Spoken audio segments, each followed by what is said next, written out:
Guys, welcome po tayo vlog. Ito nga po ang inyong Bukid Queen. So ngayon nga po guys, ito nalalapit na ang aming paglipat. So kailangan kasi bago daw Chinese New Year, nakalipat na kami. So ayan yung nakikita yung pinto na yan, yun ang aming kwarto. Ito kasi sa Malaysia, may mga sariling kwarto ang kanilang mga katulong. So yan nga po guys, narito ako ngayon para ituro ko kayo sa aming bagong lilipatang kwarto. So guys, nga pala sa mga hindi pa nakasubscribe sa aking channel, please subscribe. Alika na, samahan niyo na po ako. Let's go! So yan po guys, pagbukas ng pinto, yan makikita natin merong washing machine. Oh no! Cabinet, yan. Itong washing machine na ito guys, including na rin to sa aming kwarto. Kasama nito sa kwarto. So, okay rin naman sa amin dahil kahit na nagpapahinga ka, pwede kang maglaba. So, yun guys is labahan naman to ng mga underwear ng bata. Yun ang sabi ng amo ko. So, yan, di pa siya kontento dito sa malaki.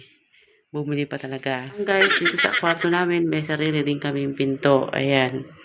So, para hindi namin marinig yung ingay ng washing machine habang naglalaba. So, yan po guys.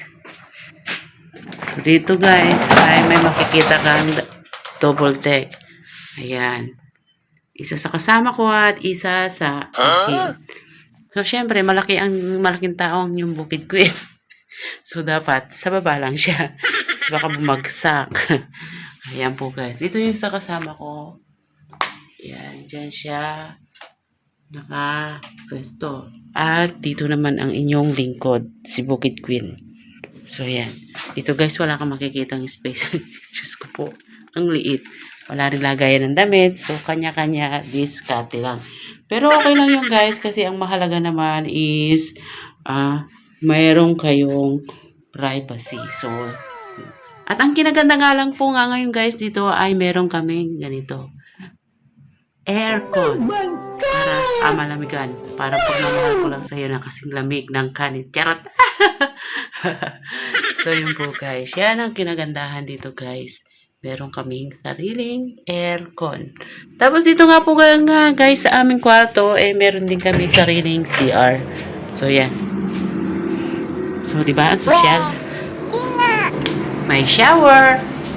Ayan. Everything is here na.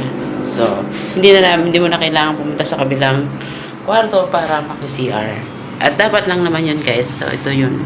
Ito naman po guys is pwede kang magsampay dito ng mga damit na nilabhan.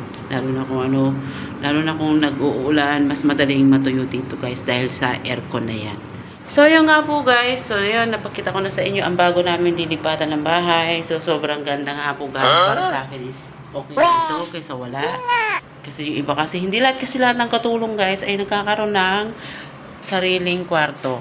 So, yung mga po guys. Tapos, especially guys, yung aircon. Yan ang mahalaga sa mainit na panahon. Kailangan malamig. So, yun po guys. So, nawa po sana inyong nagustuhan ang aking pag-tour sa aming bagong kwarto. And please, guys, sa mga hindi pa po nakaka-subscribe, please subscribe. Maraming salamat po. Hanggang sa muli, guys. Ito po ang inyong Bukid Queen. This is my life in Malaysia.